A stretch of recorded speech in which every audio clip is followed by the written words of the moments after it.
West Bengal Assembly unanimously passed the Aparajita Bill, which came in response to the outcry over the rape and murder of a trainee doctor in Kolkata on August 9.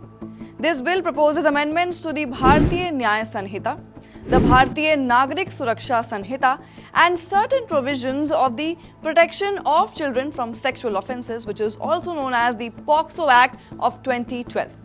Now, key among these changes is the stipulation that rape investigations be completed within 21 days of reporting, with a possible 15-day extension under specific circumstances. But the question that remains here is this 36-day deadline realistic, and will it be possible in our country? Let's have a look at some of the past cases. I am Shivangi and you're watching India TV. According to the National Crime Records Bureau, there were about 31,000 recorded rape cases in 2022 alone, with an average of one case reported every 15 minutes.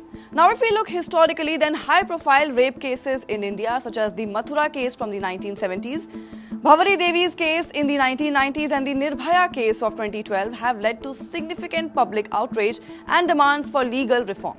These cases resulted in increased sensitivity and awareness around rape, though the number of reported cases has continued to rise. Still, there are challenges in the legal system.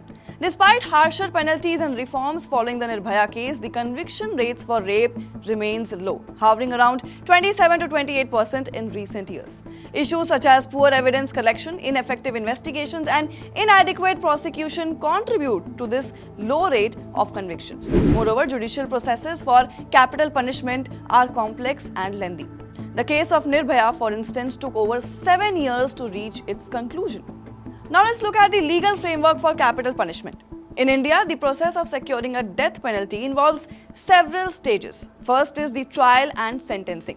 Cases are first tried in the Sessions Court. If a death sentence is awarded, it must be confirmed by the High Court. Then there are appeals.